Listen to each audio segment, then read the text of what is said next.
நான் ஆண்டவராக இயேசு கிறிஸ்துவை என்னுடைய 18வது வயதிலே ஏற்றுக்கொண்டேன். அதற்கு முன்பதாக இயேசுவை அறியாத ஒரு குடும்பத்தில் இருந்தவன் நான். இயேசுவை மாத்திரமல்ல, கடவுளுடைய நம்பிக்கையே இல்லாமல் இருந்ததான ஒரு மனிதன் நான். அப்படிப்பட்டதான இருந்த காலகட்டத்திலே ஒரு மனிதன் மூலமாக இயேசு என்னை சந்தித்தார். இயேசு கிறிஸ்து அவருடைய சுவிசேஷத்தின் காரியத்தை என்னிடத்தில் சொன்னார்.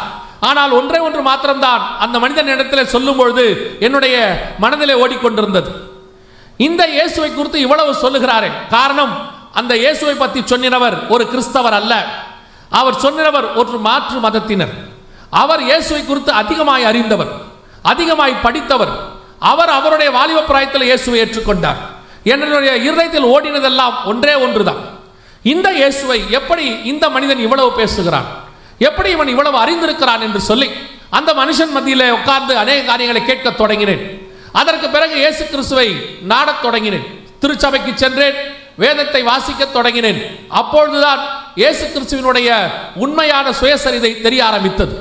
அதற்கு பிறகு இயேசு கிறிஸ்துவோடு இந்த 30 ஆண்டு காலம் என்னுடைய பிரயாணம், ஏறக்குறைய 32 ஆண்டு காலம் இந்த இயேசுவை நான் ஏற்றுக்கொண்டு 32 ஆண்டு காலம் ஆகிறது.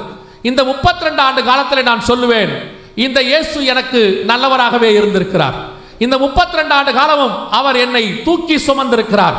எத்தனையோ முறை நான் இயேசுவை வேண்டாம் என்று சொல்லி இருக்கிறேன், ஆனால் ஒரு முறை கூட இயேசு என்னை வேண்டாம் என்று சொன்னதே கிடையாது. இன்றைய வரைக்கும் இயேசு என்னை தன் தகப்பனை போல பார்த்து கொண்டிருக்கிறார். இப்படிப்பட்டதான ஒரு தெய்வத்தை முதலாக நான் சந்தித்ததை நான் இன்றும் சந்தோஷமாய் நினைவு கூறுகிறேன். காரணம் என்னவென்று சொன்னால், இந்த இயேசு கிறிஸ்து, இந்த இயேசுவை தவறான மனிதர்களே அவருடைய பெயரை யூஸ் பண்ணுகிறார்கள் என்றால் நல்லவர்கள் நாம் எப்படி யூஸ் பண்ண வேண்டும் என்று பாருங்கள். இயேசு கிறிஸ்துவை ஏற்றுக்கொண்டதற்காக நான் சந்தோஷப்படுகிறேன்.